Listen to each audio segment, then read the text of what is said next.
Hello YouTube, I'm back with the next Battlebots toy review, and today I have at least 3 out of 4 of the battle chains that were released. I really wanted to get the ones that were later, because I mean they've made 4. They made Ziggo, Ronin, Beta Raptor, and Deadblow. Yeah, believe it or not, these came out much later though. I'm going to start with Overkill. And the way these worked is they had a little medallion, the little Battlebots medallion, the logo, and you pull back on that, and then it would make the weapon move. In this case, Overkill's would bend back. You can see it still works that way, which is kind of why I snipped that out. And that's where this little hole is at the front. You don't know if you can see it all that well. There's a little indentation at the bottom. I think that's also where the chain went. There's a little tiny little cylinder-shaped thing that went on it. And as you can see, one problem with this, the logo is the wrong way up. I'm pretty sure this is how they all are, because that's what I've seen. I have not seen any images where it is right side up. It's really minor though, because I mean, other than that, it's in the right spot and everything. It's screwed up either because they stamped it on incorrectly, or oh, I don't know. Maybe when they were designing it, they just didn't realize that's where they put it. So they just kind of went. I mean, because I don't know how this all went together. It looks like it was done in 2 halves, and surprisingly, this is the only one that does not have any screws holding it together. It's actually one solid piece. I mean, if you look underneath, there's nothing. Nothing here. It's all one solid mass. I'm not sure quite how they did this. It's too bad. I would like to actually see inside and see how this thing works. Obviously, there's probably a spring that makes this go, but these wheels move freely on their own, which is really cool. So they can... yeah. This is very well done. I mean, the wedge is right on the ground, pretty much. A lot of control. It'll flip over, and these wheels move on their own. But it's pretty cool. I mean, I didn't get Snake. I didn't like Snake. The chain was kind of lame to begin with anyway. Because, I mean, you can't really do anything. I mean, the jaws are open and closed, but since it's not... you can't really battle with it. I mean, yeah, I know this is not the purpose of them, but that's what I like to do. So, I mean... although, to be fair, their name is called Battle Chains, so... technically, I could. And just for scale, I have the Complete Control Mini Bot. You can see they're roughly about the same size, although Mauler, as you'll soon see, is a little bit bigger in comparison, but partly because I think the weapon here. And yeah, he's a pretty sturdy. This is a pretty sturdy weapon compared to the actual one on the show. It was a lot more flexible. It's a little flexible, but don't count on it lasting if you go too far. But yeah, it's cool. It's too bad it doesn't go all the way back and all the way forward, but it goes back enough to at least give you some idea on how it works. So yeah, that's Overkill. I got Biohazard next. This is one of the ones that does indeed have their little wheels on the bottom. One of mine is missing, but it's not really that big a deal. And obviously, like all the other Biohazard toys, I think it was due to copyright. They took out the name. You can see how mine has it. I was one of the originals. They went through a lot of detail, even for such a small toy. I mean, they got all the stickers on here, sponsors at the time. It obviously has the logo. The mine's been worn away from lots of use. You can still see the other little sponsors on top in the upper corners here. But this one has the chain at the back. That's where the little hole is there. And then it would raise the arm. I like to do it manually. That's pretty much what it does. That's about all it does. Unfortunately, yeah, because of those little wheels on the bottom, it's not going to get underneath too often, but, you know, you could get lucky, especially with the other toys that are a little higher up, higher ground clearance. You can use the Robot Wars mini-bots as kind of a little practice ground, because obviously they're not low enough to the ground to get underneath either.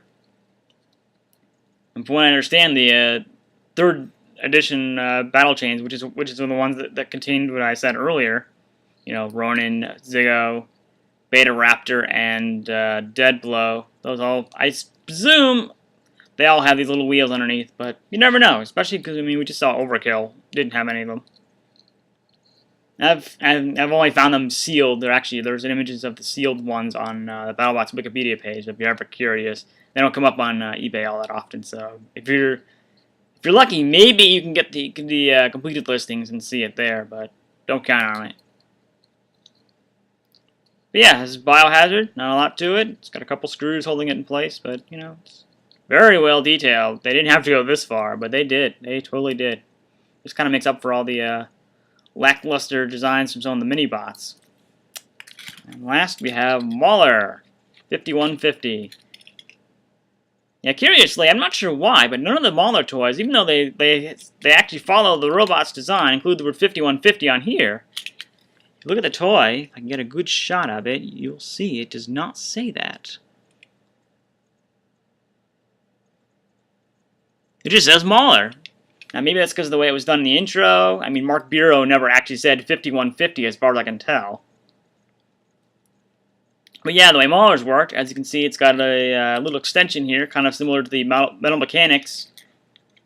But what would happen is the chain would pull and it would spin the weapon around. I've kind of loosened this up so it's a little easier to do that on it by hand.